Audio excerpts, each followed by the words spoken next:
Keeper, roll with me as I do some ironing.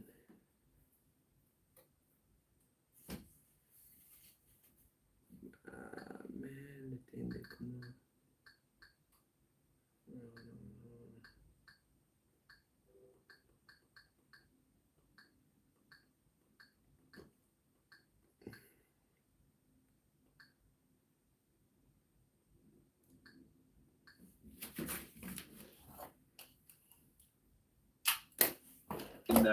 Digested, if you will.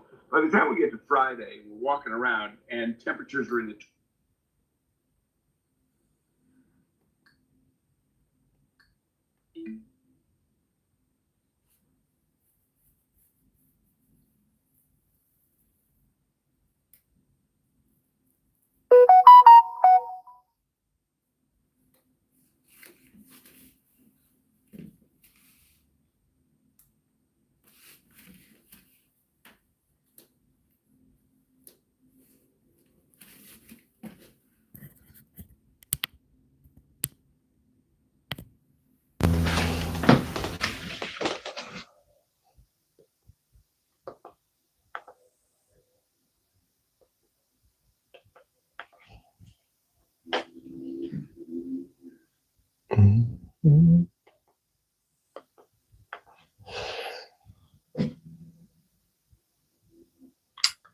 So why did it not just pick up back?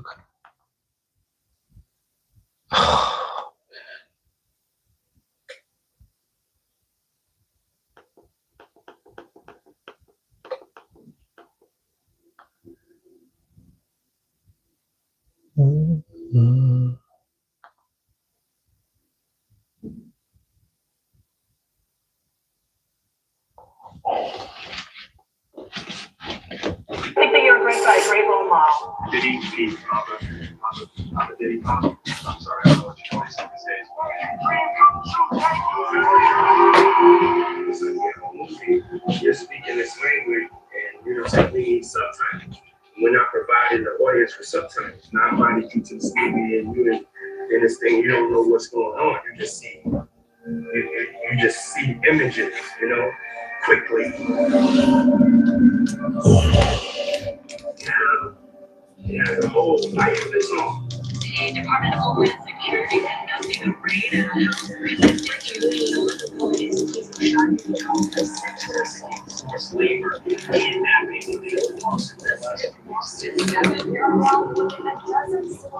doesn't need spend and we have bombs, straight to the head. I'm tired of going back and forth with your lawyers. Okay, so. No. Let me tell you something. Let me say this. I'm not a referee. So I'm gonna get off the phone right now. Listen to me. I'm gonna get off the phone right now.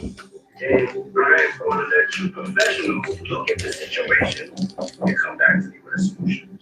No matter what nobody says, I just need here and there, y'all, and I'm working together right now.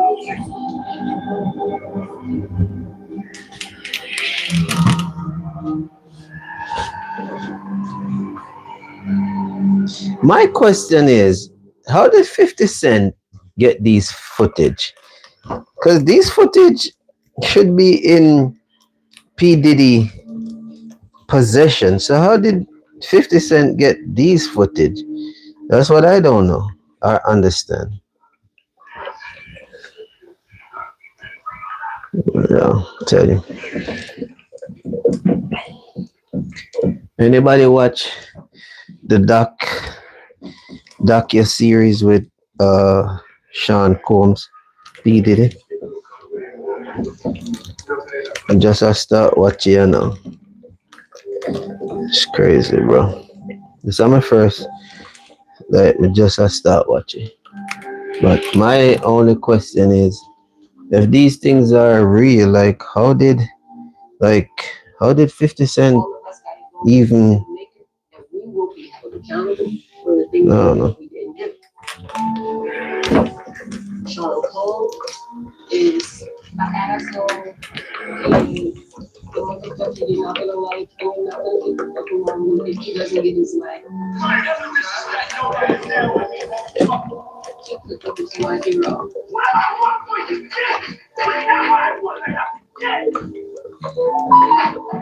If y'all had a fucking chance to meet this guy, he would be like, this nigga's against everything. I gotta get involved. I gotta get involved. He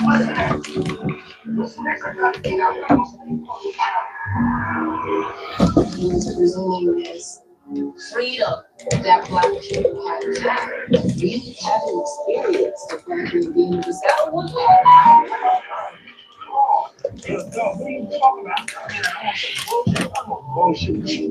so when I first met him, he became the guy I wanted to be like. When you're a leader in that way, it's admirable until you get to the point where you want to control everyone around you. He got to that point. That's what I wanted to do. Wanna be ballers, shot callers, brawlers. I want the war to be again. Got everything. I don't do that with fucking David. Oh, instead of good. That's Sean. No nice. Sean is a officer. I'll never see Sean in my lifetime again, ever. It was like the more money you got, the more power you got, the more power you got, the more money you got. And he always felt like money can get him out of everything. I feel it's important that By you guys putting Sean in a prison, I'm not gonna make him get stronger. That's all gonna happen. Just gonna get stronger from the bars, man. And that's the problem.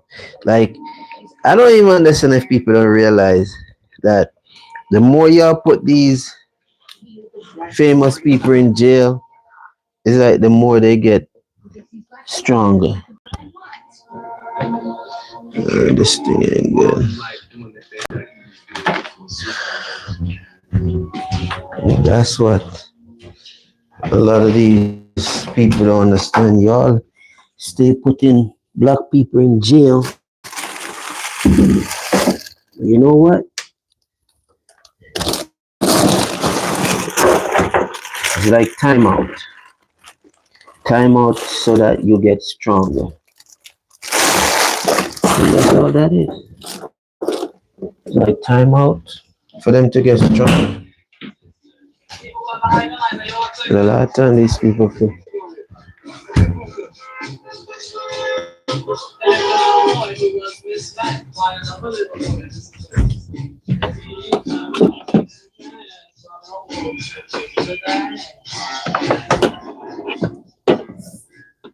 I was there for the very beginning with the invention of Sean Combs.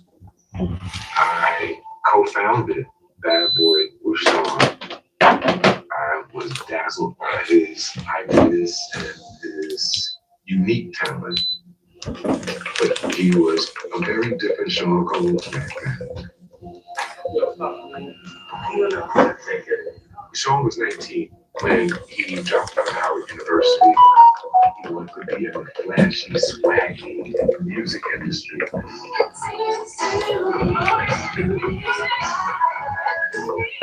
He started off dancing, wanted to be in videos. Wanted to be in pop culture, moving and shaking at a time where things were changing. Hip hop was evolving. Like it or not, rap and hip hop has become part of mainstream commerce. It was just explosive. One DMC, chaos,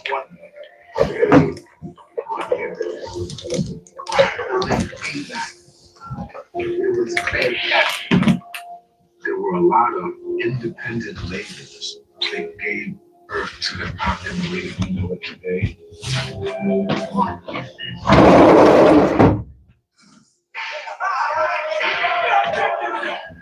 Uptown Records.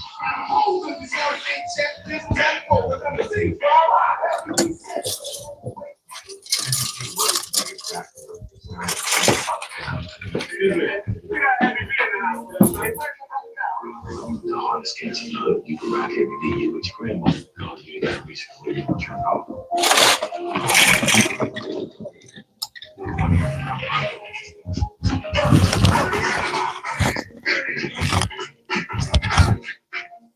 Burners in Westchester County. That's right up the road right there. That's Westchester. They put that area on the map. And his influence reached all the young people in the neighborhood, including the young Sean Combs, who was at Mount St. Michael High School in Catholic. They went to Mount St. Michael. He would knock on Eddie's door every day to see if Eddie would take him to meet Andre Ouriel.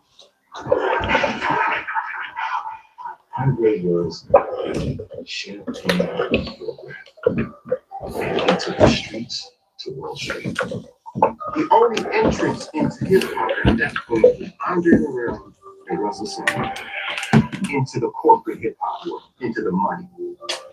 Sean had impressed Andre enough to give him an internship, and that was the plan. I worked for Sean as an intern at Uptown. I'm laid out for you. When you thought of Uptown Records, you thought of Ouriel D and Albie Shoe.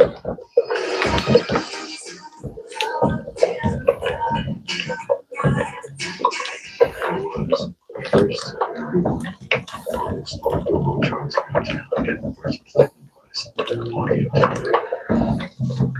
He was a GQ, he was a real payroll type. He was one of them fly light skinned niggas. And girls loved him. Now was dating Kim. Kim Porter. Kim is at the receptionist desk at Uptown. You get out the elevator, first person you see is Kim. And it was a beautiful sight. Everybody said that, you know what I mean?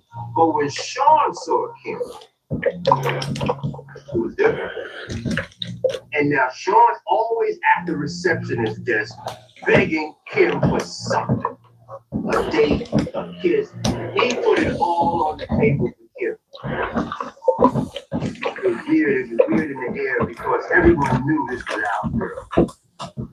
Al is hot as fish grease right now. Nah, this is Alan Shore. It's my exclusive number. $3. 45 cents for each fish. And Sean was not really like the catch. He didn't drink alcohol. He forbade marijuana. He did not like drugs. He had the cocaine. He looked great. Scholastic weed. But Sean was so determined. I bet you I can get Kim. And he was like, nah, no way. Your way ain't even up enough. Right. Well, Sean wants something, he's going to get it. It might be a couple of years from now, but sooner or later, he's going to get it. On Terrell, and D, out the shore, they had all the money and all the power, and I'm like, I don't know what they did, but that's what I want to do.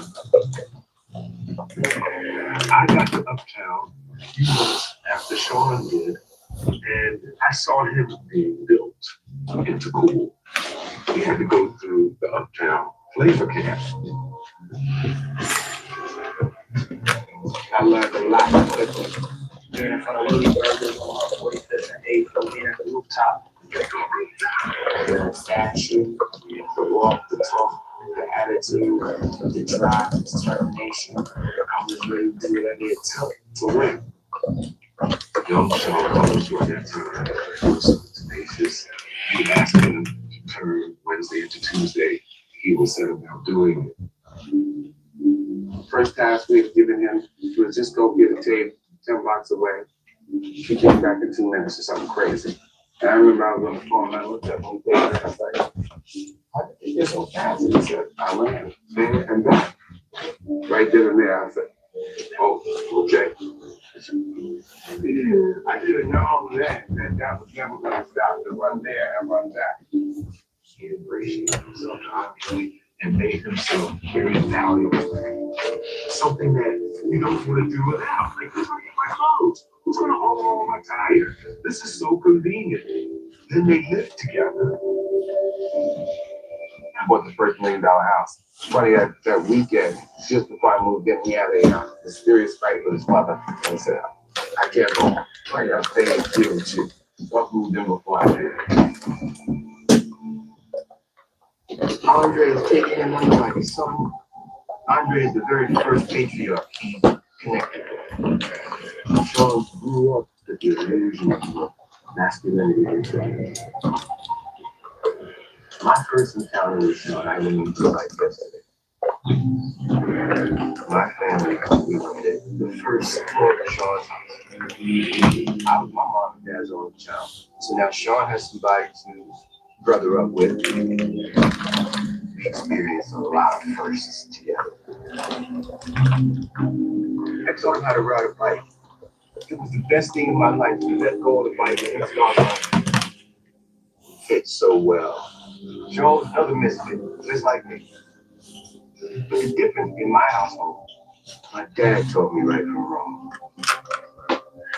You know, Sean didn't have that. Ladies and gentlemen, I would like to introduce my mother, Janice Combs.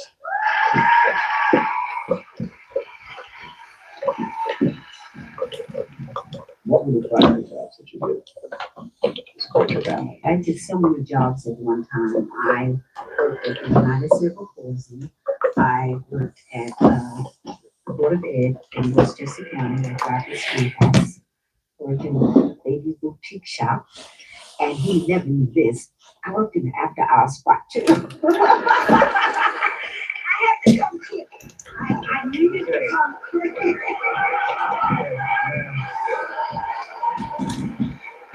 Okay. I made more money because the men thought I was very glamorous and I used to pull with them and they'd give me big tips. In Sean's house, there was Janice and there was Sean. Father had Melvin. Then they get a chance to get to know him. So, you know, my father got his brains blown out like on Central Park West. I did the research. They said, no one had brought me to the funeral of Floyd Chinchilla. It was like a sigh of relief, you know what I'm saying? I finally knew that what I was feeling was true. That I was a son of a hustler and gangster. Melvin's presence was there. His money was there. And I understood that Melvin made a lot of things possible. But Sean's mom was his everything. If you look at some of the early pictures that Janice has of Sean, she was always making him into something. The hats, her clothes. I think she tried to overcompensate for the father being gone by making him into this man. Everything associated with Sean was hard. Whoever was flying home, that's what he was as a child. Janice should always be in home. And there were times where she'd bring us. Here we are in this brand new Cadillac that's on down the road. She's making stops. Here and there, we know the rule. The drill just sit there. I'll be right back. She ain't turning the car off. Nobody took the car. No. So you knew there was a different vibe going on with this family. His household, the mood was a little different. A lot of times, some of them. And then we had these movies we watched. It's got to be number one. This genre of film called Black Exploitation. That's right. Yeah, the Mac.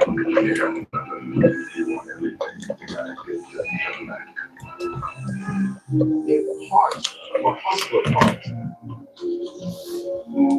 In Sean's household, you start to see all the stuff that you saw in the movies. Janice didn't have to go party. Party passion. You got ladies that look like they're straight out of a Jet magazine. Some brothers up there, you know, you want to call them pimps, you can. You want to call them hustlers, you can. You got some actors in New York Knicks. But you, it was a stage, literally a stage. And that's what we used to have to go and dance. And everybody's calling the stage. Everybody's saying, do that dance.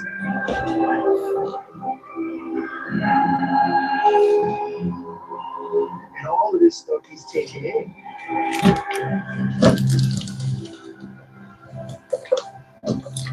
So from the movie screen to the home screen, these are making the Sean Connery. Now, mind you, as a child, Sean was going. Kid would pick on him. And he didn't know how to defend himself. Sean was a prince. Janice, she didn't want no princess. She told that nothing. You said I would be 12 years old. And sometimes I'd be out until 3, 4 in the morning. You're not standing that. Ma'am? Got a lot of beatings too. His beatings made me scared. Okay? I got beatings. Oh, he got his beatings. It wasn't a joke.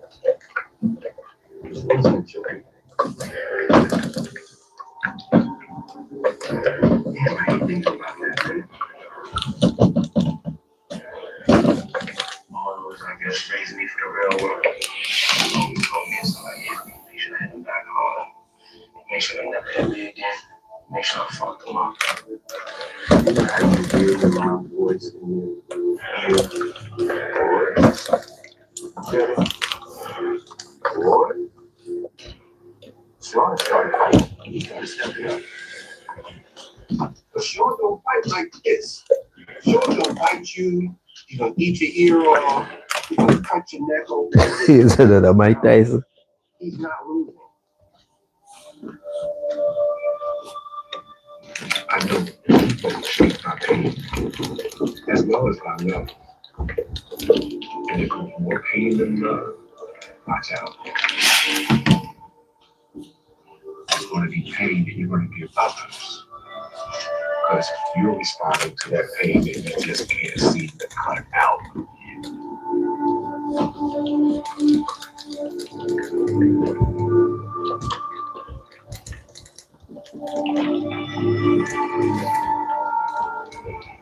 I didn't know much about him. I know that he had a big ego. I met him around 89. My job was to promote music videos. And Puffy, he was always doing the party promotions, so he's always like handing out the flyers. I had time on Ripper on the road. He wasn't paying me enough, so I had to promote parties on the side, which was all good. That's how. Parties.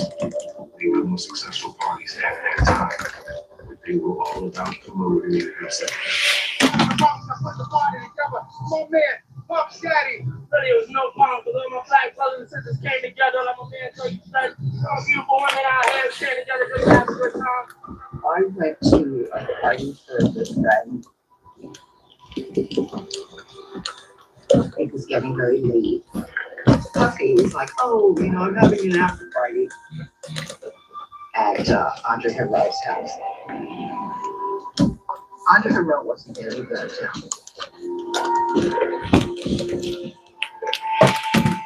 People were tracking mud through the house, and I remember at the end of the night, I was helping clean up the mud.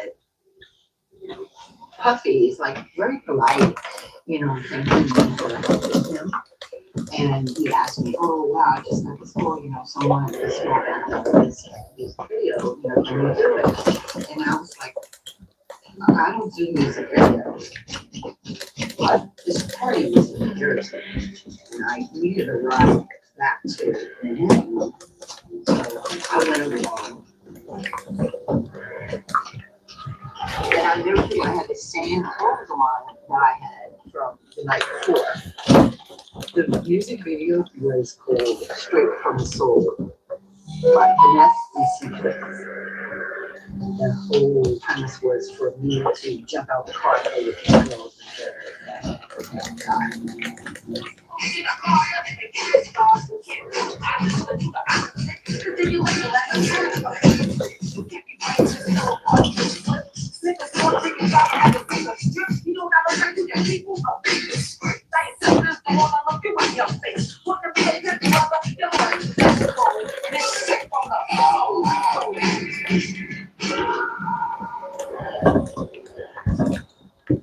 Is there ever time to talk about sexual assault?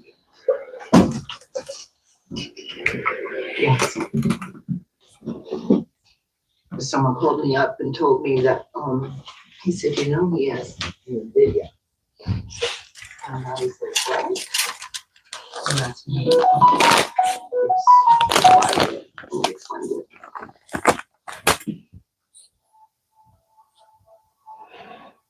You guys just mad because y'all didn't get money from this guy, man.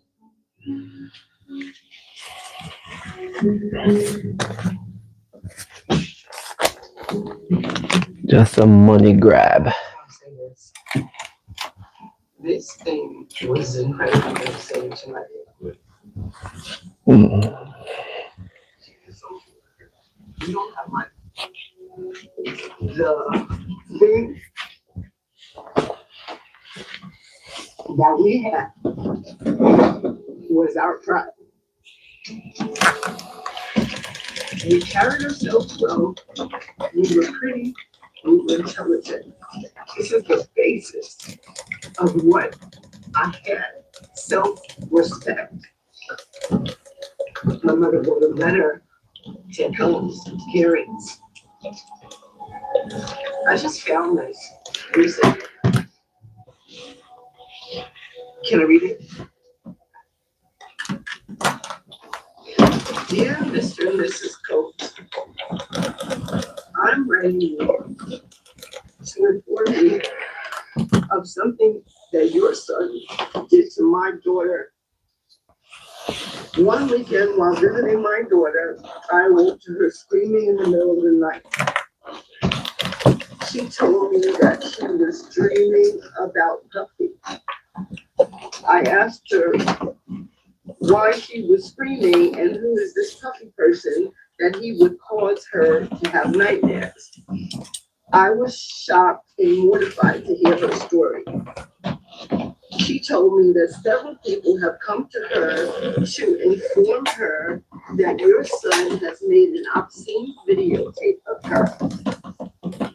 Without her knowledge, he videotaped him doing something sexual to her. Apparently, your son shows these tapes at parties on large screen television. I realize that this may be hard for you to believe, but if I hadn't heard this story from my daughter's own mouth and looked into her eyes, I would have scarcely believed that any individual would compromise another person's freedom and this and that.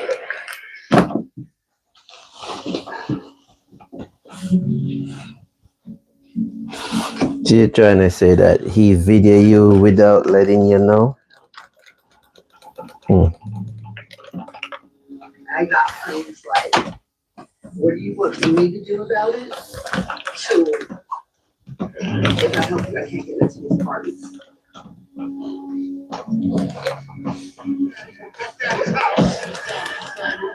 Revolutionize the hip hop business. Why would you want to do that? Drug and baby girl, tape it, and then put it up on the screen. Here's my theory. Alco Martinez, drug lord, famous, Harlem, street, tough guy, coming out at the right time. Alco ran a lot of drugs.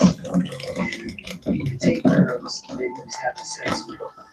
And on Saturday night, he might bring his camera and put it on the wall. Everyone knows that's so-and-so's girl.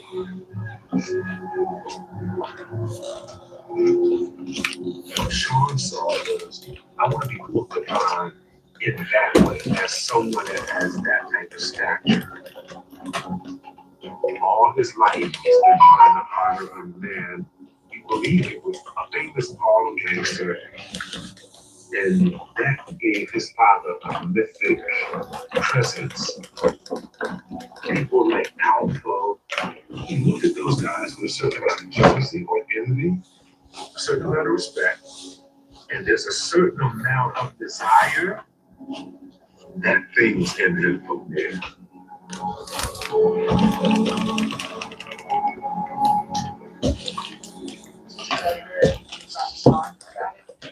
I did. I avoided him for a very long time. I ran into him one day. He came to me. He got on his knee and swore he would not do anything to me. And then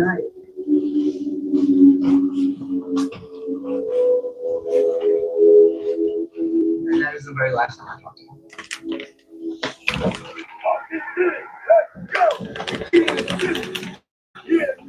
When I think back in terms of his rise, it is the most helpless feeling. I was always cautious when I saw it.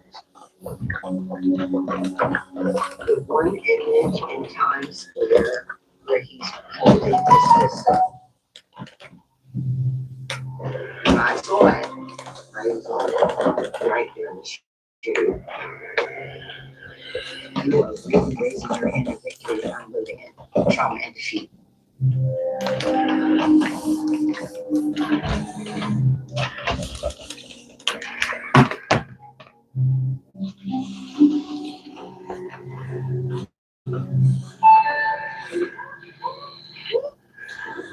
It's illegal travel for shopping. You lost your first Federal prosecutors in New York have interviewed numerous women who were at drugs. The 70s, the 10th civil lawsuit filed against Sean Jones. Take what you got.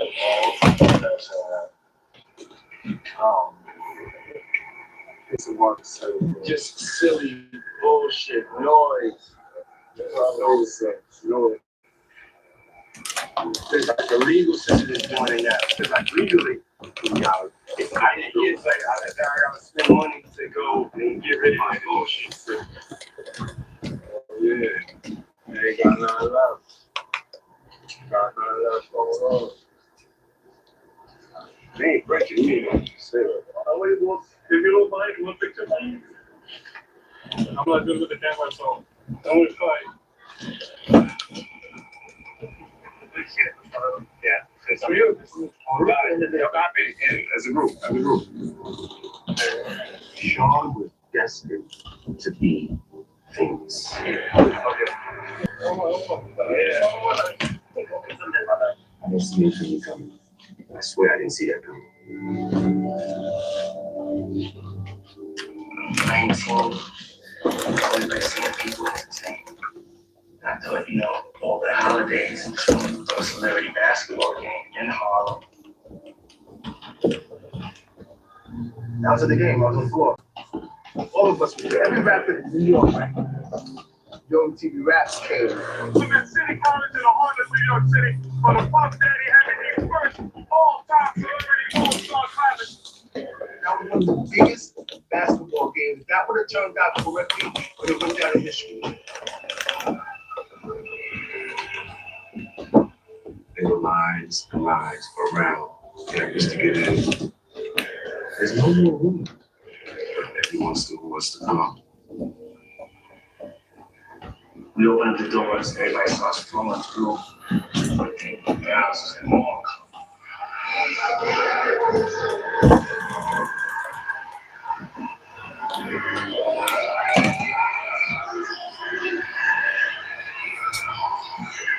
There's this thing in hip hop called One Rush the Door. People have a ticket when they hear something sold out because they thought we got to still get them one rush the door. When they got to the bottom of the stairs, the doors gonna go out that way. They only came in, so people were stuck.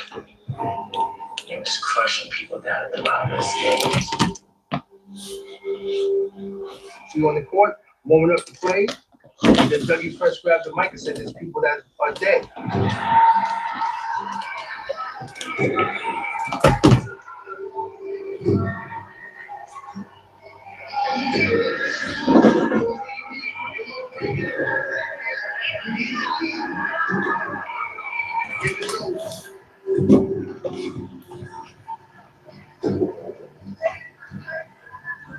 Sean over-promoted, overhyped, and that led to a crowd. It's just like, oh shit, it just happened so quick. How are people gonna explain it?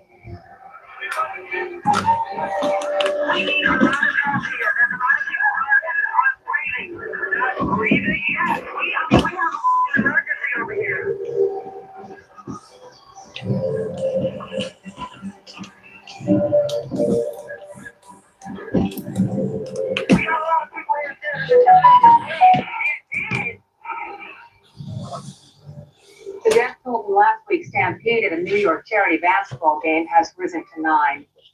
They was getting trampled. All for money. $12, man. What do you mean $12? Cost $12 for a ticket. One of the unanswered questions remains who's to blame for the stampede that killed 9 people. Throughout the newspaper headlines, throughout the confusion, the finger pointing, who was responsible. Sean Young, in real time, carried the weight of all of that. My dream for this evening was to bring a positive program to my people, to people of my age, and to people in my community. Whatever must be done to ensure that this never, ever, ever happens again. It was the biggest news ever. That's how he got super famous. Was that game and those deaths. That's the beginning of Puff Daddy. That's really how I started to become famous. It's through tragedy. He was holed up in a hotel on the east side, him and his mother. He didn't know what was going to happen. And I saw Janice question Sean. He's going into this music business thing. He just left school, and now this extreme tragedy has occurred. She's like, did he make the right decision?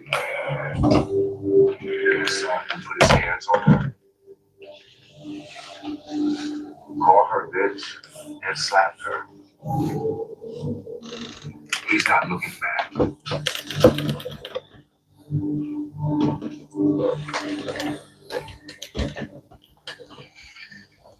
Sean Puff Daddy Combs and sponsors claim no responsibility in the tragic chain of events that claim 9 lives. The brass that afforded Uptown its distribution money wanted Sean out. I saw Andre fight and fight to keep Sean in. And he did. Under the round, Puff Daddy, we We passed it on to, I guess, his son. How old is Joe? Yeah. Tell me a little bit about this man and why you like working here. Because, you're not intimidated by you know what I'm saying? You know the importance of leaving a legacy behind. Because we need more folks out there as well.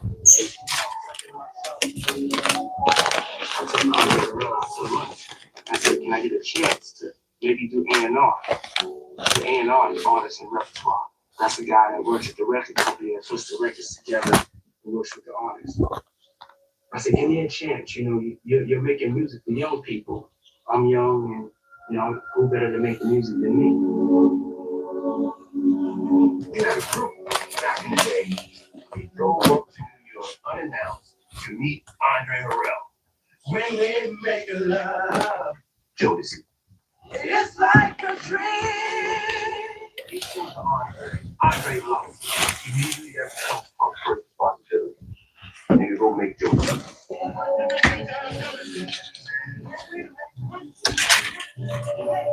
Andre put his trust with Sean as opposed to the artist.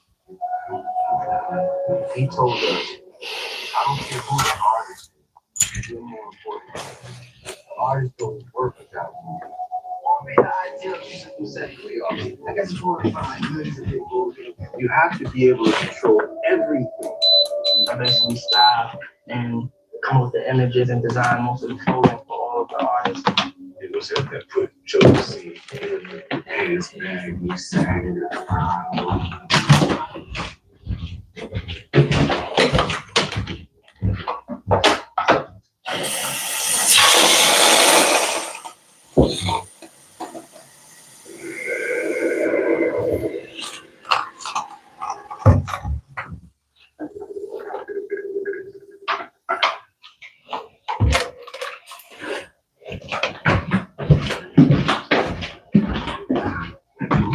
In Harlem, the DJ Lucy V would mix acapellas from R&B songs with hard hip hop beats. And they drove the kids crazy at the club.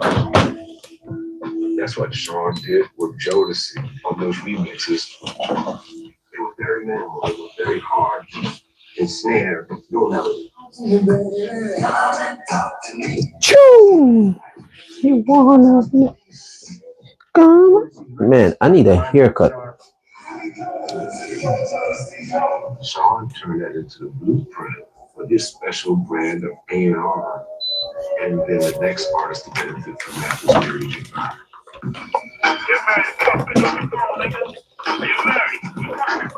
Mary's supposed to be one was out the box.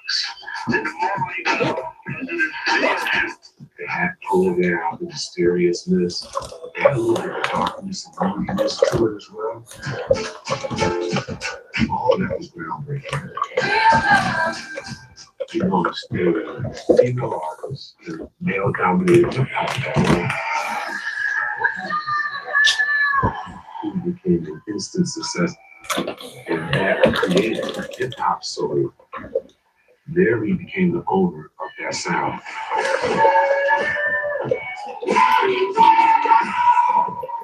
So it was making the hits happen and the visuals happen.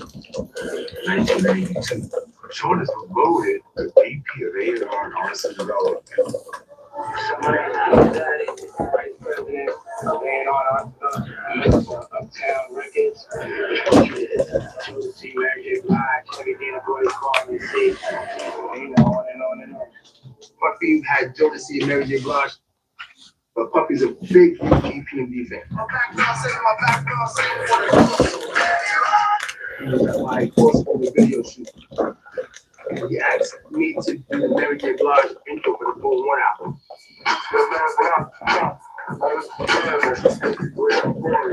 I did that for him, and then all of a sudden it became great. I thought it was a legitimate friendship until I see that this game was being played. You got an agenda. Misa.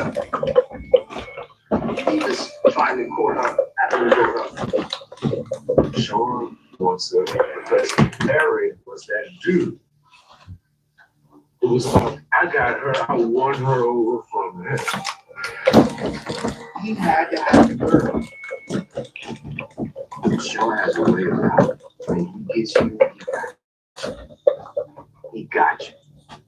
And now you become a problem. These were just friends. But he wanted to make sure that you would know Corey, he ain't friends with that girl. So much jealousy, he had to put his hands on her. Right outside of the Uptown Records, they're fighting in the street. He's beating her into the car with her. She's on the ground. Pulling it off of her, separating her. Years later, they're still together and just anymore.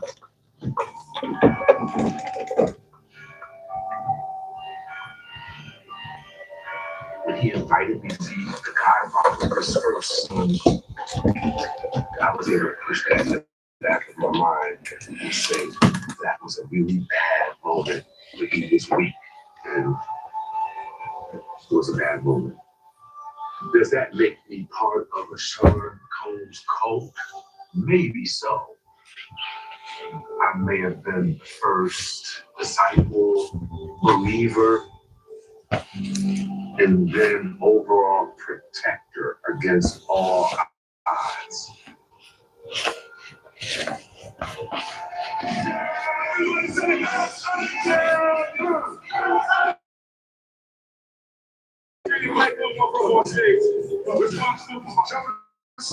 Mary J. Blige, Puff Daddy, come to the stage, baby.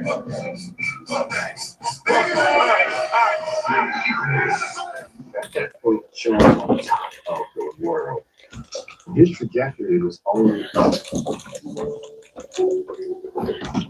Oh, someone became something that they never saw before. To be young and Puff Daddy. It's just like the way my dream that came true. Everybody now looking for this kid. Because they don't have money, they have to get to the top of the chart. Look at you, you think I'm still gonna be like, yes, man, no man, thank you very much. He came to big uptown.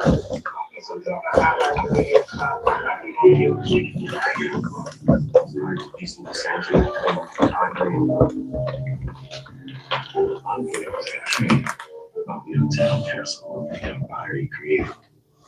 And the intern was taking his place.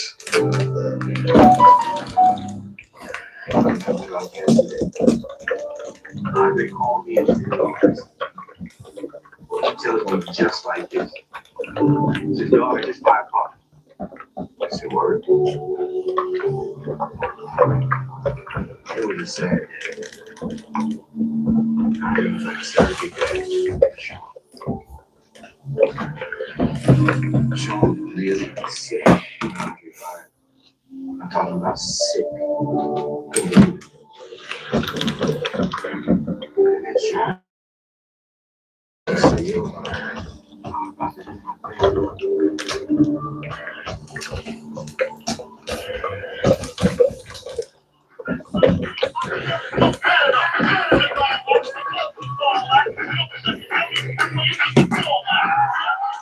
right now, I'm looking for some hardcore artists. These 8 times want to marry shit. Jonas and shit, want to do some hard shit, some street shit.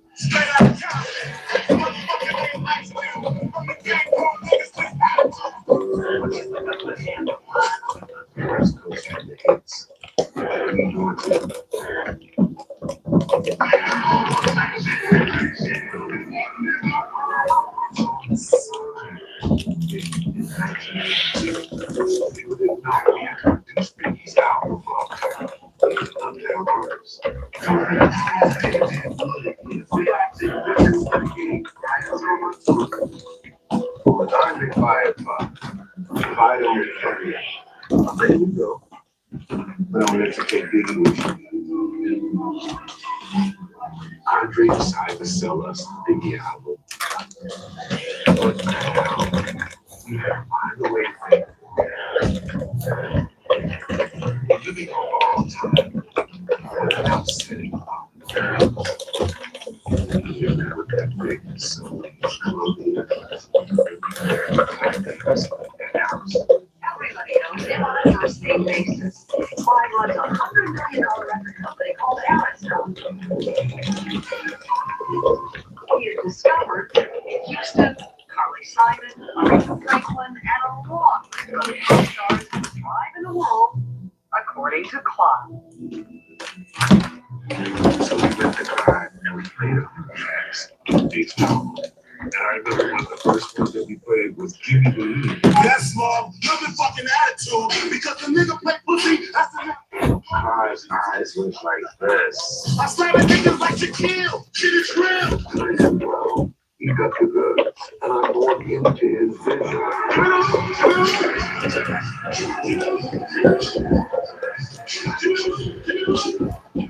Me and your dad believe.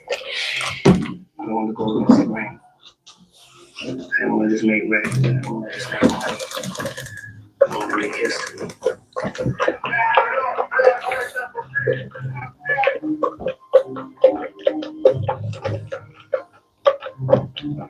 I was at that first starting from the day that I was together. And so I gave him 25% his stock. And his mother Janice had 60%. He did not put the company in his name to protect him from main families at CCNY. And I saw from that moment on that Sean had shifted in his personality. I didn't see any more of the Mount St. Michael teen Sean. He had become more like the person I see today. We did a deal for approximately $10 million.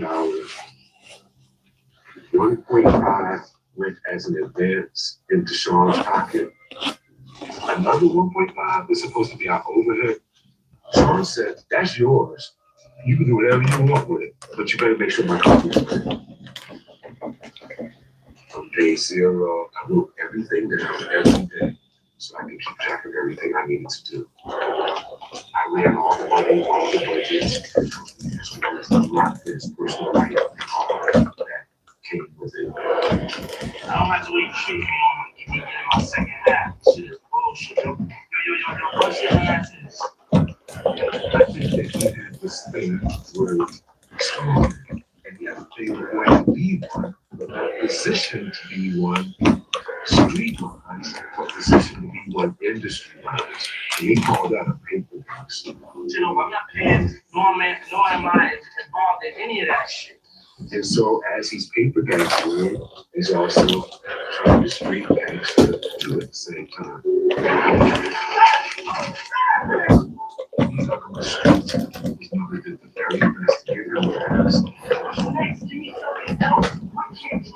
I can do it. But now he's gonna get it. Powerful music. That's a good way to get your head filled. Think that you're just as gangster as he is. Without even having to pop the gun off yourself. Now, after all this time, me and Nisa is still cool.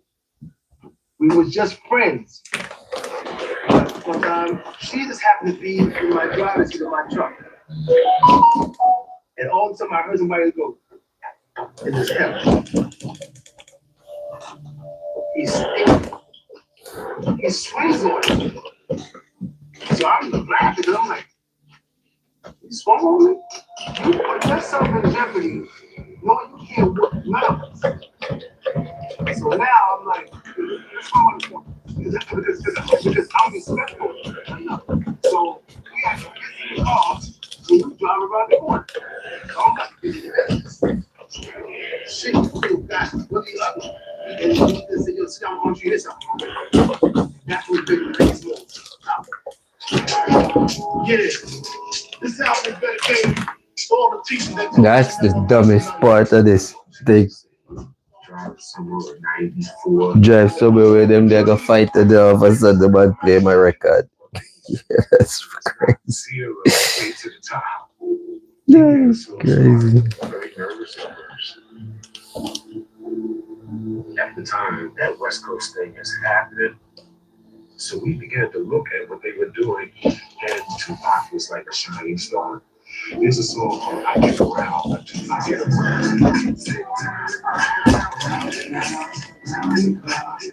That song, if you're like in a science lab, that's something you write this down and try to figure out what it is and what it's made of. That's what it is with that song. I Get Around. Sean was just mesmerized by that particular song, the structure of it, the video, the visual, it showed the culture. It's like, let me dissect this, let me understand it, let me do it my way. And the next single was Big Papa, and that dropped and it took us over the edge with Big Papa. I liked it. Yeah, he was out of here in that moment. Throw your hands in the air, what you player. Ready to die before it came out. Big had sent Tupac a demo. We played that tape to death. We played that tape to his destroy. And then Pac got the phone call that Big was having an album release party. He said to us, man, we all going there. He was very excited.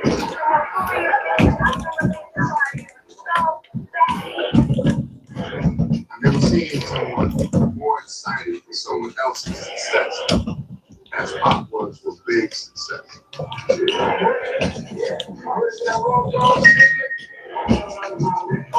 all right. He thought Big was dope. He wasn't doper than him as far as he was concerned. He was the next thing smoke. I'm a hot guy. Let's stop with the swallow on your eye. You know, even when I told you to stop waiting, police come breathing.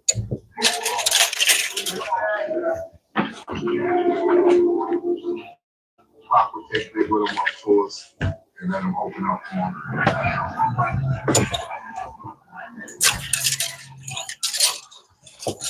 Pop was developing communities. Big was with that. He felt it resonated. So they had a connection. Sean was insanely jealous of Biggie and my friendship. While around me, I felt like he was another me. I felt like if I left him alone, he was gonna say nothing bad or somebody said something bad about me and be kidnapped. He's like one of the only people I ever really trusted, like for a long time.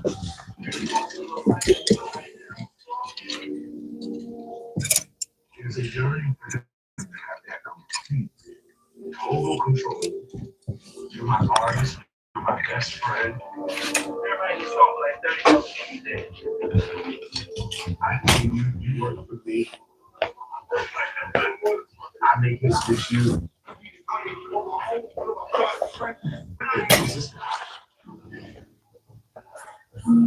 Why do we need him in the picture? Go away. Tupac was a very likable person. All the women loved him. Being a rapper, a movie star, for sure, a marketer.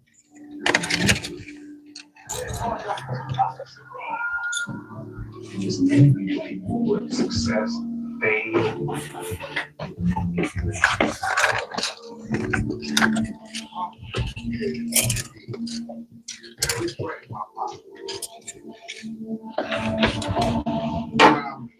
How this all came to play.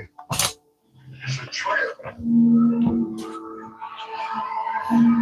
So, you know, innocent lives got paid. I'm willing to get away with anything.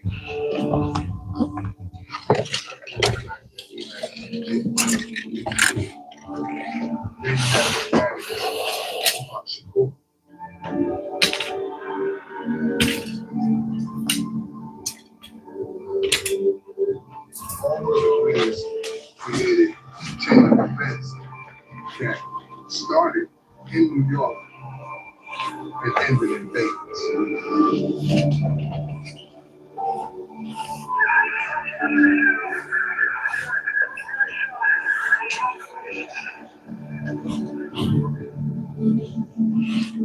Fuck. Mexico? No, I don't.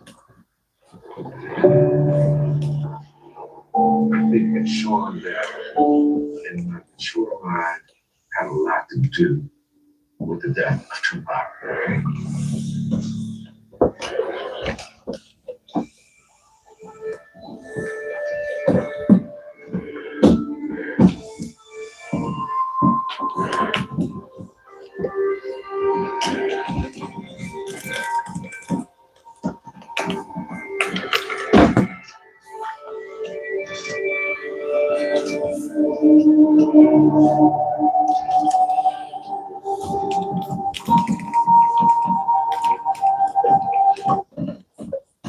Everybody gonna talk their crap now. Mm-mm-mm. I tell you, when you're down, everybody who hates you just looking to kick you down, man. Like, yeah, you sentence the man, and then you come put this biopic now for what? 50 Cent? You know, I mean, I understand with these rappers and just people in general. It's like for $1, they try to do so much stupidness, not knowing that their time is just right around the corner. Because the same things that you are doing to um, Sean Combe right now, trust me, when your day come, guy will come. History just, it's always the ones who on top. They take y'all down. Once y'all start owning too much masters and too much record, I don't know own it, I'm gonna take on it down. So Just want to dance and make money. that's just what it is, man. So at the end of the day, bro, like I tell people, man, alright, the jury find him guilty for 2 count. Alright, he can get sentenced and him are doing time. Alright, like him man doing time. Y'all out here creating all of this crap. And then 50 Cent think it's all fun and game. But you know understand, say, bro, it's not too far. Maybe you're down far, bro. Like, you might not be in the same situation. And you know something? All of them always fall in the same direction. Always because of a female. Always. Females are the worst enemies to black guys, I swear. Yeah. Whether they're white or black. It's always a female, man. You're looking at the black culture, always a female will bring you down. Always. Regardless if you do it or not. But the fact still remains, always a female. Female make people go fight. Female make man go kill people. Female just always it's females. And when I was about to walk out, two dudes came from the side. The fuck back in the elevator. Recording artist Tupac Shakur was shot 5 times last night in a robbery. After surgery, his condition was upgraded to satisfactory, and he checked out of the hospital against his doctor's advice. I think they're trying to run up the out, really. Robert's gonna leave behind $8,000 Rolexes. You know what I mean? They don't do that. They nobody knows. Let's look at the facts. Puff is there. Pop has been shot in New York under your watch. Especially the PD that he was pulling up. You know, myself had nothing to do whatsoever of Tupac being robbed. That's just a fact. After everything that has unfolded, I have to think twice about how that situation so and you can see now why someone like a Puff would want someone like a Puff out the picture. You know, Puff was vilified while he was alive. Puff was exalted. That's the bigger picture. And that's a story that hasn't been told.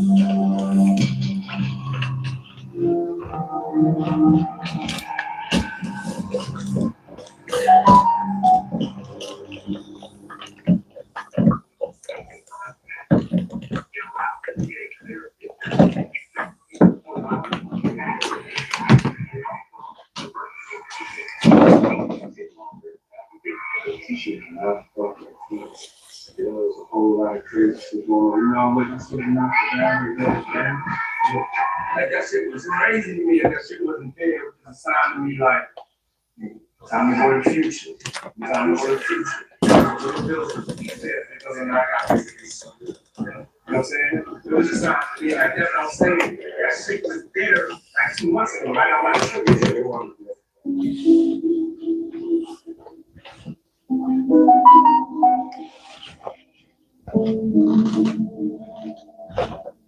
Puff is in this position where he has all this turmoil, where he's not at the point where he's saying, well, I went wrong. He's saying to himself, how do I get out of this? Maybe I can convince some witnesses that I'm not the guy who I am. Eventually, he's going to get to the point where he's going to ask himself, how did I get myself in this situation?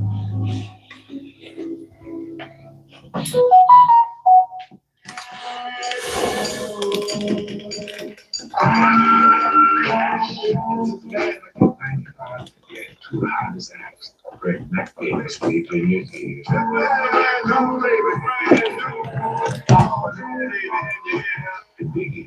gonna take the place, please don't shoot up the place. Cause I say some ladies tonight that should be rising up. A little loud right here, you know where I cut my heels and all that. I'm a little pathetic, really out of being nothing. I went to his office, I'm in a little curly hole around. So I get up and I go in the bucket for some girls giving him a blowjob at the desk. He wanted me to see that. He wanted me to see her face. And then he was able to get her to do that right there in the office. She leaves. What did you want me for? I didn't want you for anything. That was the beginning for me to see this is what's going on here. Everybody here makes a noise, but we had to. So the seeds for all of this was early on. And that came from people in the industry co-signing his activity because it brought money.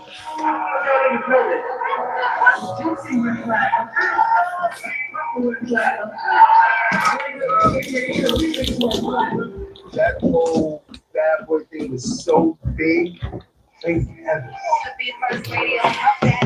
Total. Big.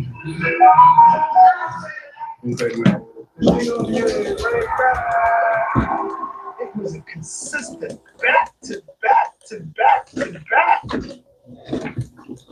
So let me just give you a day in the life of Buck Daddy. Gets up from wherever he stayed that night. Heads to the office 2 hours later. You might have somebody pull him over and say, hey, ain't you in that video? Ain't that you? Oh, you want to go demo? You know, that's what's up, Pop? How you doing, baby, bro?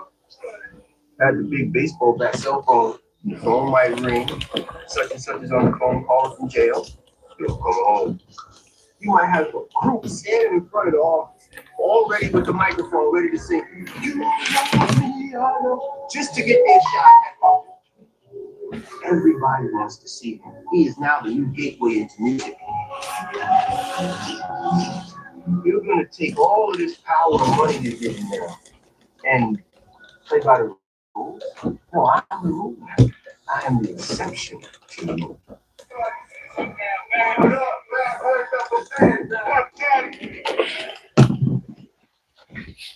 One day, it seemed like out of the blue, my door opens up.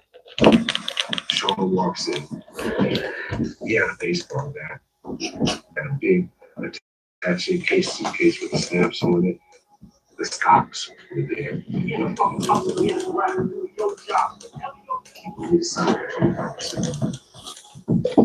then he's openly like this. He wants to stop that. He wants it back. I was staying on the line, y'all. Can't do that, man. He said, there's a business deal I need to take care of. I need to do this. I need to get this all over time. I'll give it back to you. I'll give it back to you.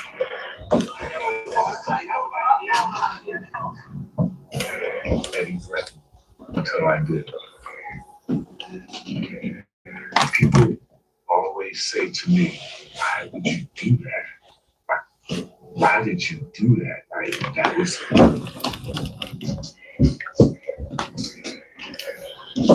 I didn't want to give it back. I wanted to stay in good places. I still wanted to be at the company. It wasn't like he was fired. But I was definitely confused by it. It might sound strange, but it was something. Last. You think about how to make it last.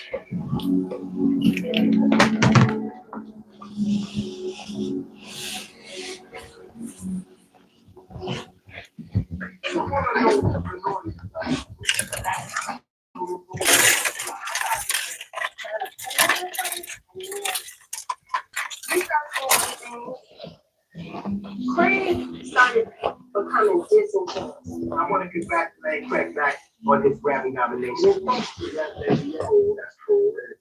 But yo, you got nominated for a Grammy, but we had no money.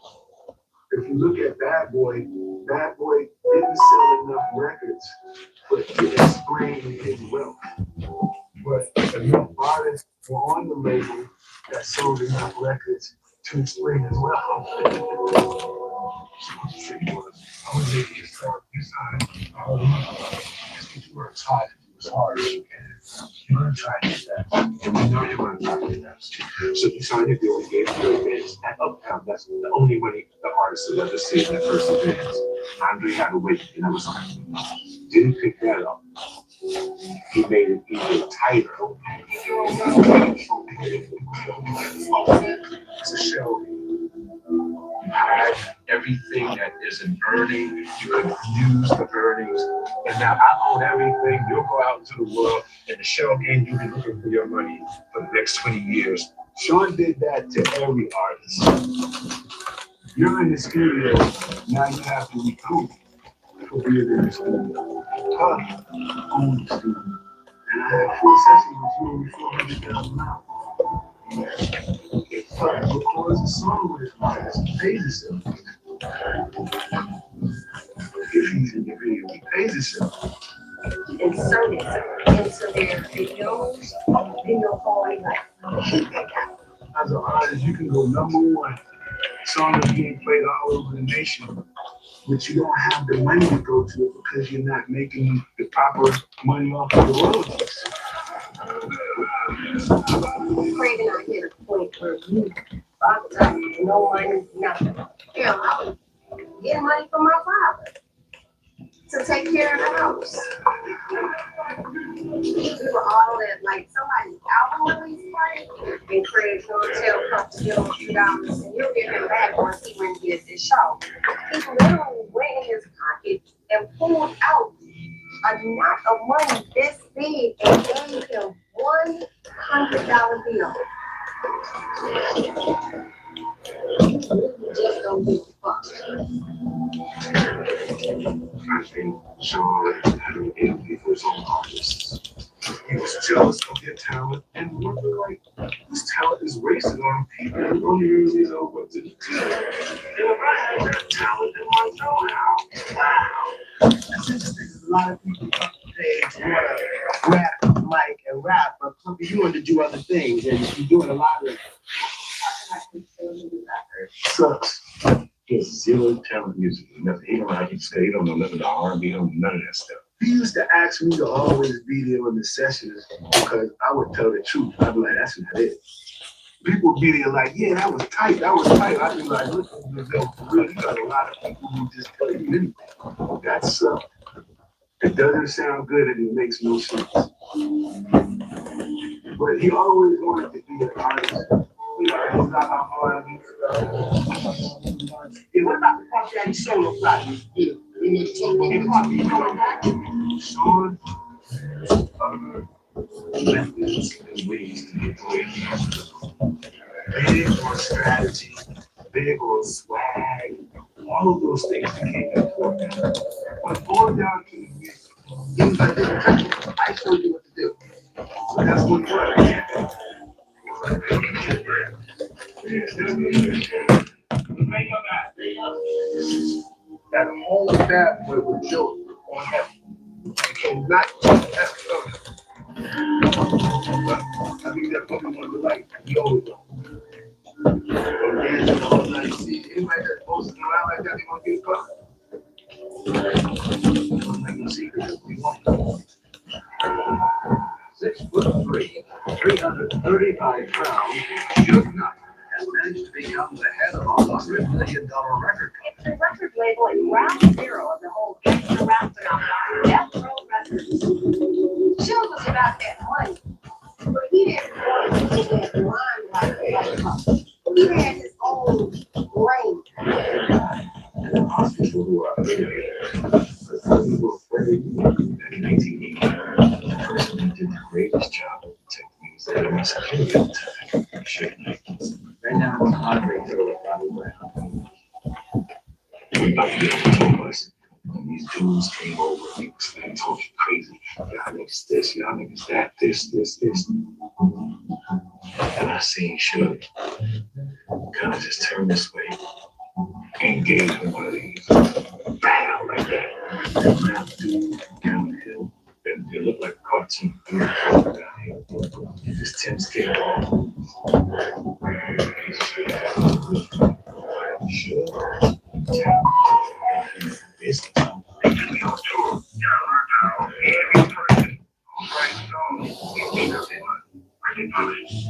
music dovetail it into some Death Row Records. 1, 2, 3, and get the phone. Snoop Doggy Dogg like the drink is up there. What? Bigger than Motown, a Sony, or Warner Brothers. That both would be the biggest record company there is. Foundation. 1, 2, 3 into the 4. Snoop Doggy Dogg and Dr. J's at the door.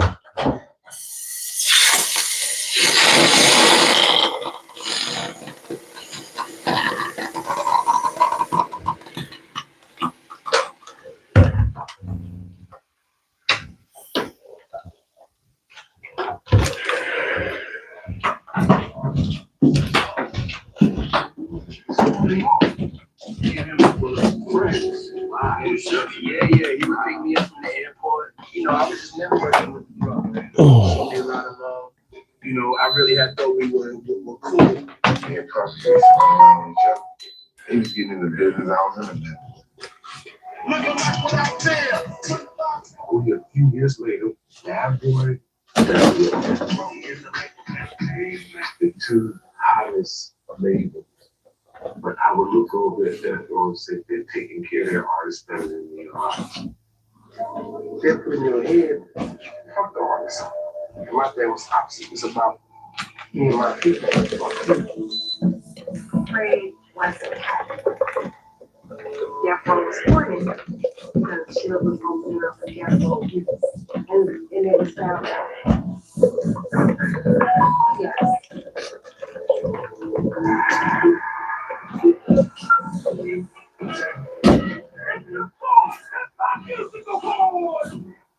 The Source Awards was happening in New York City. And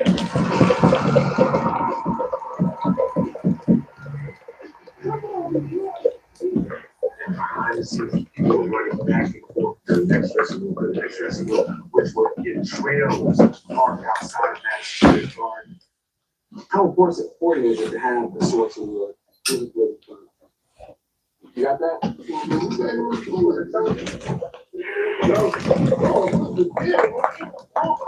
And it escalated with words from the podium at the award show. If you want to come here with your artist, you want to say a song, don't worry about, I don't have to worry about the name. You can try to be all in the videos, all on the record. Yeah.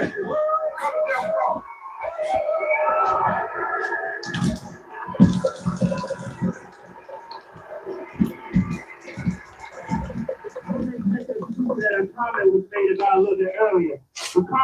Check this out. Contrary to what other people may feel, I would like to say that I'm very proud of Dr. Dre, of Death Row, and Suge Knight for their accomplishment. You know what I'm saying? I'm a positive black man, and I make music to bring us together, not to separate us. And all the East and West that need to stop. So give it up for everybody from the East and the West that won tonight. One love. Sean wants to present strength. He wants to show coolness. And then there's a side of him that's all out dark. He processes things differently. He remembers every slight.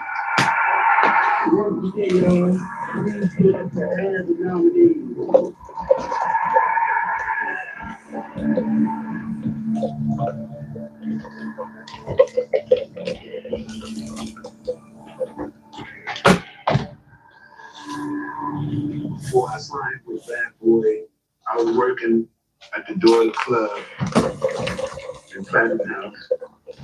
Every Friday we had a Bad Boy party. So Puff was there.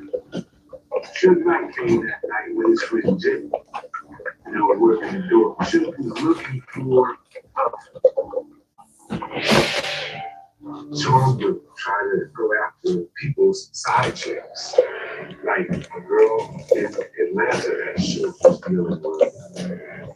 Sean wanted me to take $50,000 out of the overhead account so he could buy her a diamond necklace, wooing her because she was Suge's side piece in Atlanta.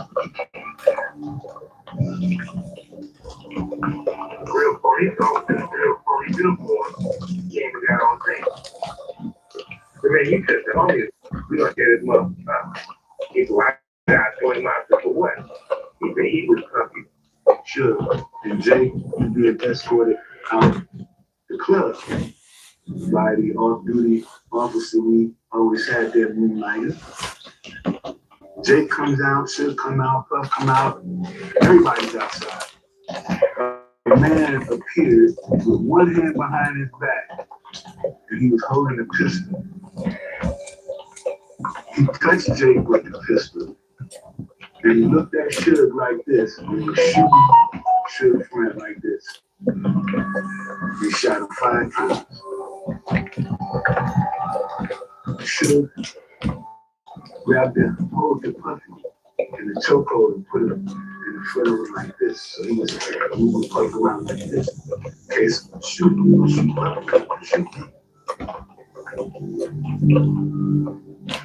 Puffy was like, it's gonna be alright, man, it's gonna be alright. Suge said, what you mean it's gonna be alright? He said, tell your mama it's gonna be alright. Tell your kids it's gonna be alright.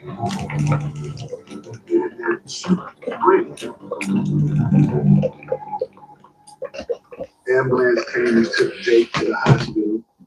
A couple of days later, he died. That's what started the East Coast, West Coast war.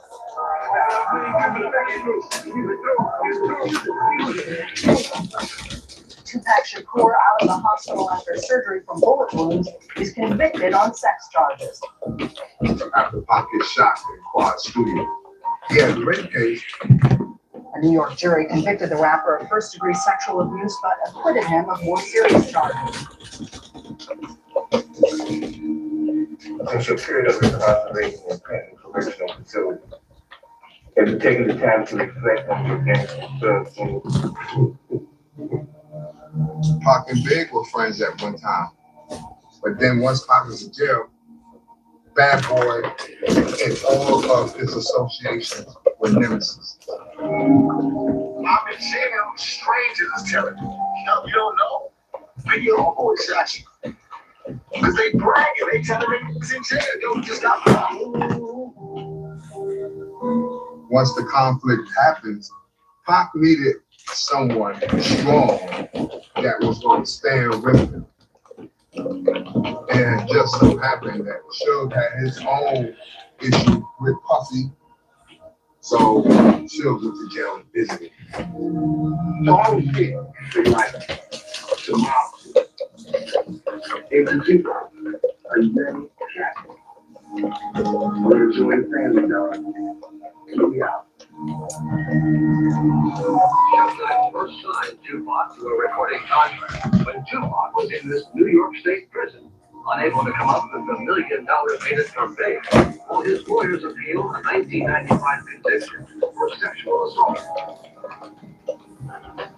Now, everybody give a big welcome to Tupac. Now on bail, rapper Tupac Shakur has rushed to market double album All Eyes on Me. It is at #1 on this week's Billboard chart. With the addition of Tupac, there's no way y'all can stop us.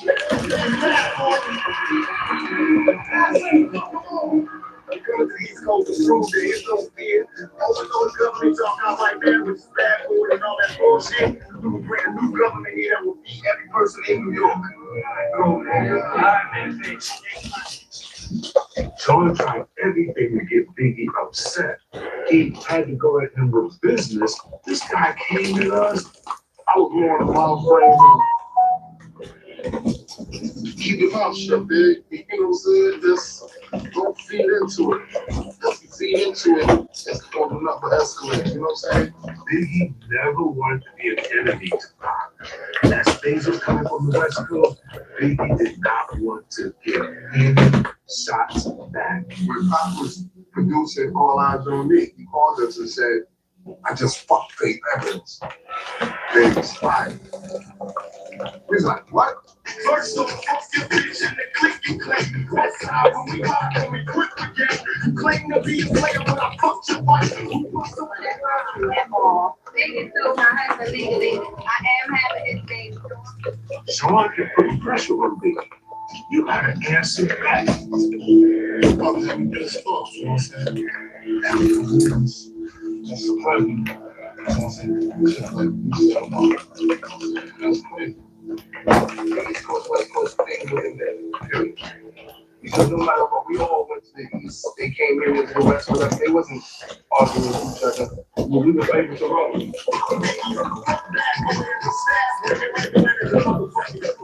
We were this bad boy in the row. That right there put people in danger because it made people be like, F you, and people started doing stuff for no reason because there's just people that want to ride for each other. And then look what happened. So.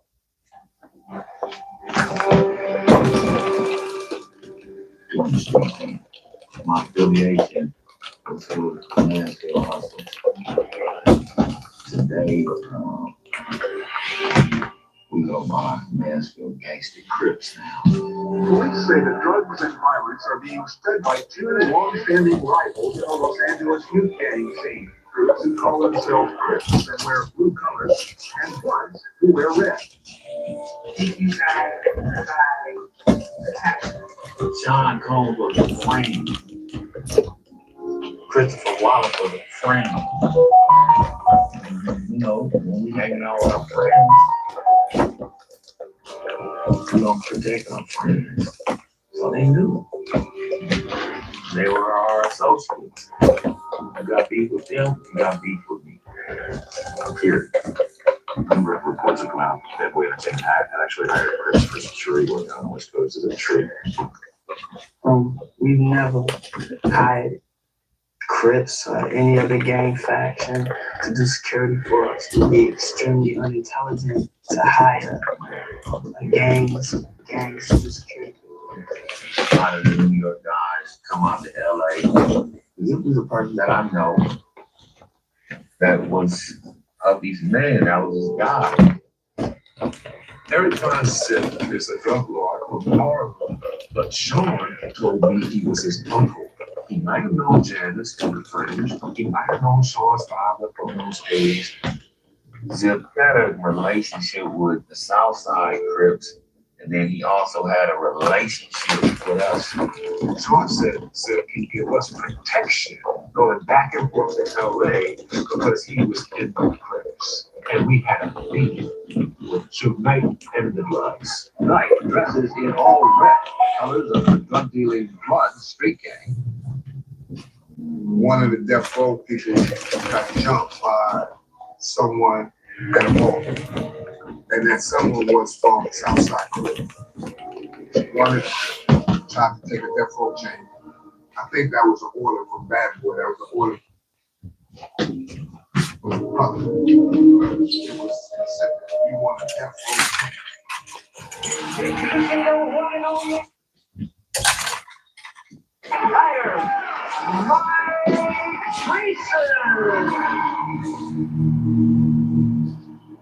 everybody got what they wanted that night. You got to see Tyson. Knock a motherfucker out. Tyson, what about that crooked shoulder that's now? The first ball. That's part of the reason the gals all fucked up with a lot of shit with fight night. You see a Tyson fight, you want to fight.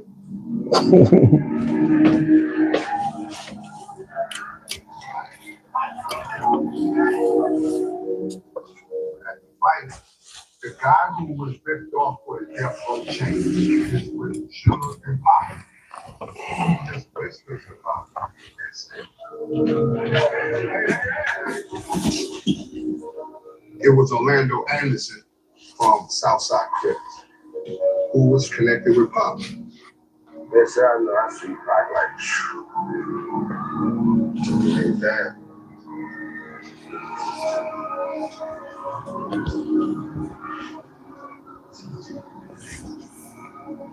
That was the foundational moment where all this was getting out of control.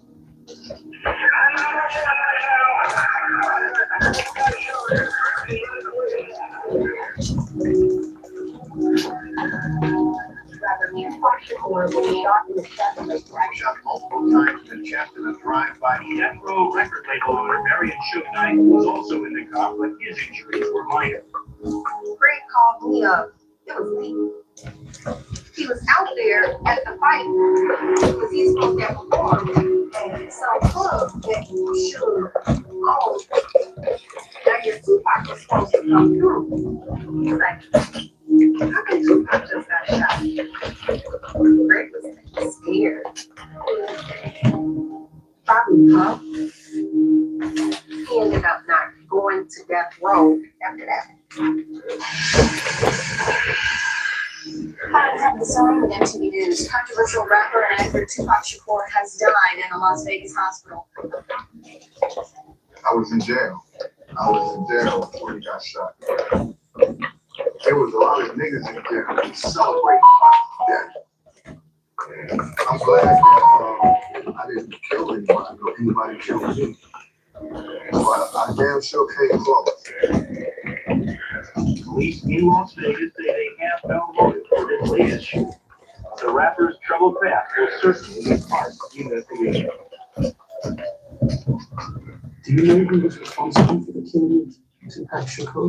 No, I don't. I think that Sean now and my mature mind had a lot to do with the death of Tupac. What? Come on, bro. I don't think so. In 2006, I was recruited to work a task force that was going to look at a cold case investigation.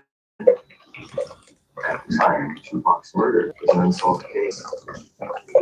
Daily crimes oftentimes are difficult to solve because you don't get cooperating witnesses. When I stand for code, that typically entails not cooperating with law enforcement and making matters into our own hands. It's a season. It's our medicine. We get built on the promise of he was kind of a shot caller for the Southside Crips. He's the most prominent drug dealer. He was very influential in this game. His nephew, Orlando Anderson, was a very well-known violent gang member. Tupac Shakur had assaulted Orlando Anderson. This is the foolishness I can't understand. People talk about they're not going to snitch. But you'd rather to see people die around you or you going to kill people. And then the saga just continues. That's that stupidity that I can never understand. Me? Huh. I'll call the cops on you in a heartbeat. I'm not playing around with my life or nothing, man. Like, what's the sense in gangster? What does gangster get out of life? Honestly, what do you get? A street code that says what? Person facing criminal charges. That make no sense, man. Questions wherein I really don't. incriminating information. I'm not on that foolishness, man. Like that's just straight stupidity. Like, come on, bro.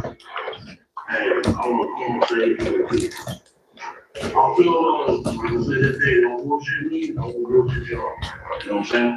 year prior to the murder of Tupac Shakur, he has had several conversations with Sean Combs.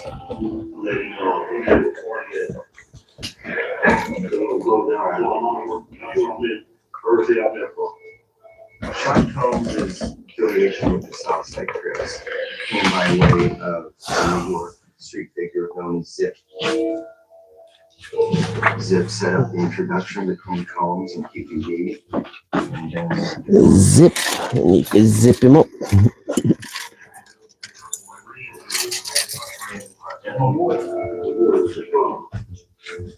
And after that, they used my car on the video, the car ran on the 64 Chevy line. Every time I look at you. What kind of one? Wow. I watched your video of public driving the car. I was your version on wherever he was in a later uniform. He had a little kid dancing on my car when I got back. It was fucked up. And he paid to get it repainted.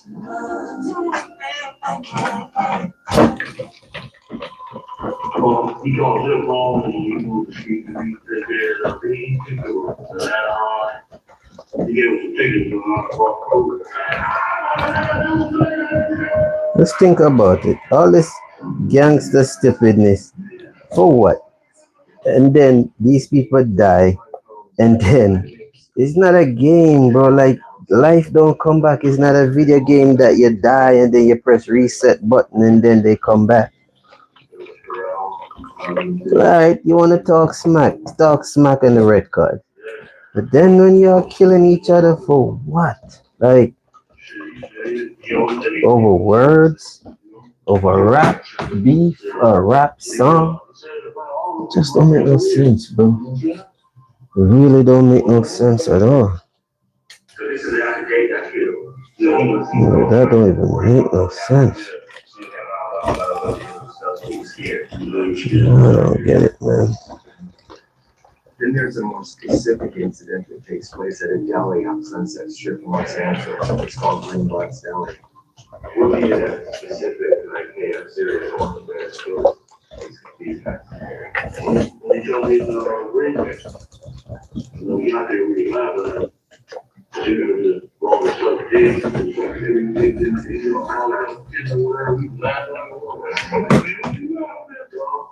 Man, don't just go out and get any ball, dog. I took him downstairs and he went, man, you really do, man. You'll be a problem. Don't have to evade the link. Yeah, that's still. Yeah, we want to do. I'm telling you, seriously, get rid of that, like little Jimmy eyes and do it. Scared. He's out on the door for a million. He's like, okay, I'll go for another. Shake out of the what happened? You know, shit on. We walk in. Here we go,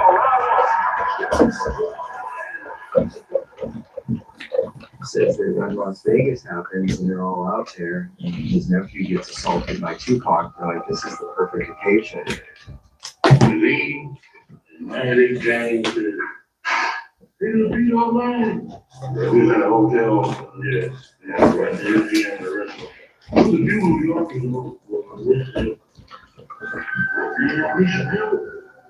we got this.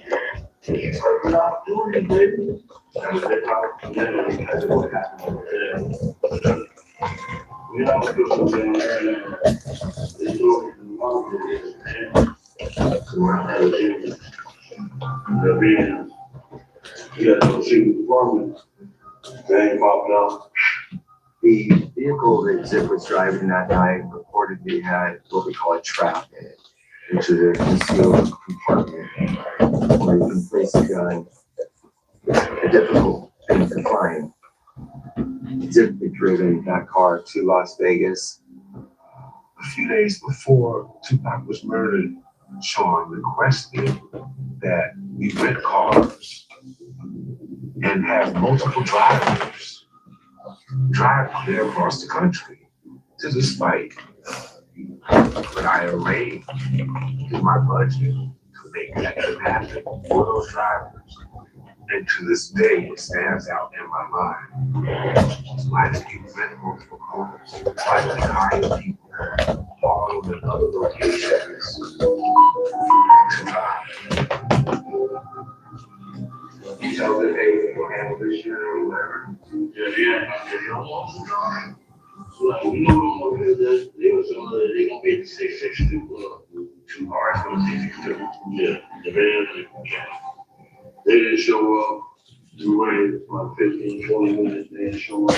So, then we ran away.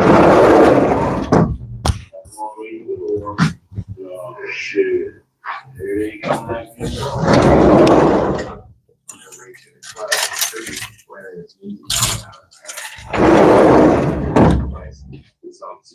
Essentially, it's no big deal, and it's at this point in time true.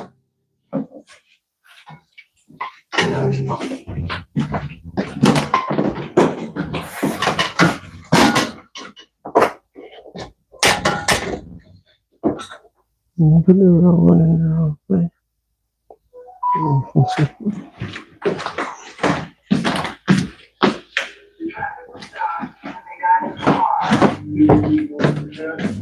I called Tupac, and then he was like, "Come on, come go with me, come go with us. We're going to." Hi, people.